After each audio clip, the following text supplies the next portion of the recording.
Assalamualaikum warahmatullahi wabarakatuh. Sahabat Hasanah, tahu nggak bedanya antara zaman Fir'aun dengan zaman jahiliyah? Di zaman Fir'aun, bayi lahir dengan jenis kelamin laki-laki akan dibunuh. Kenapa? Karena menurut para dukunnya Fir'aun, bayi laki-laki ini akan menjadi kompetitor bagi kekuasaan Fir'aun. Maka setiap bayi dengan jenis kelamin laki-laki langsung dibunuh. Apa bedanya dengan zaman jahiliyah? Kalau zaman Fir'aun yang dibunuh adalah bayi laki-laki, sementara di zaman jahiliyah yang dibunuh adalah bayi perempuan. Kenapa? Karena bagi orang jahiliyah, bayi perempuan tidak membuat bangga kedua orang tuanya. Bahkan itulah yang pernah dilakukan oleh sahabat Umar bin Khattab ketika mendapati ternyata anak yang dilahirkan dari istrinya adalah seorang bayi perempuan.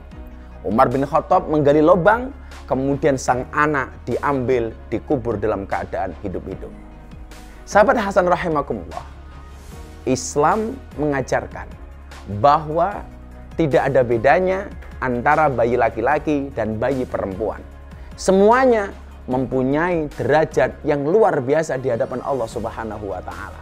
Maka banyak orang tua kemudian dalam pernikahannya mereka berdoa meminta kepada Allah, Rabbana hablana min azwajina wa dzurriyyatina qurrata a'yun waj'alna lil muttaqina imama. Artinya perempuan baik, bayi laki-laki baik. Artinya apa? Semua anak baik dan kita minta kepada Allah supaya bayi ini menjadi qurrata a'yun bagi kedua orang tuanya. Nah, bagaimana kemudian ketika kita punya bayi perempuan? Banyak orang tua yang kiranya malu punya anak perempuan. Coba kita lihat perspektif Rasulullah Muhammad SAW keutamaan mempunyai bayi perempuan.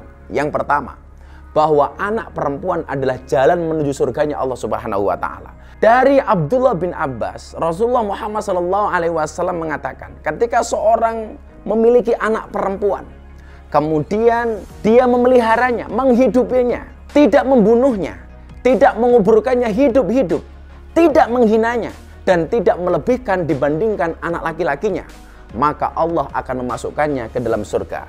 Hadis riwayat Abu Dawud. Maka ketika kita punya anak perempuan, ternyata itu merupakan jalan kita untuk masuk ke surganya Allah Subhanahu wa Ta'ala.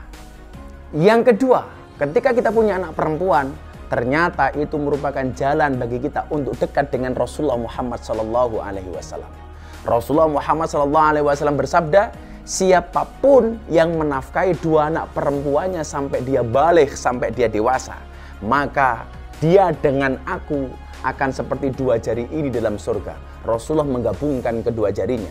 Artinya apa? Betapa dekatnya Rasulullah dengan orang tua yang mau memelihara anak perempuannya. Maka tidak ada seharusnya perasaan malu ketika kita mempunyai anak perempuan, karena derajat wanita dan laki-laki di mata Islam adalah sama. Wahai anak perempuanku, ingatlah, cantiknya wajahmu hanya akan menemanimu sampai tanah, tapi cantiknya akhlakmu akan menemanimu sampai jannah. Terima kasih. Assalamualaikum warahmatullahi wabarakatuh.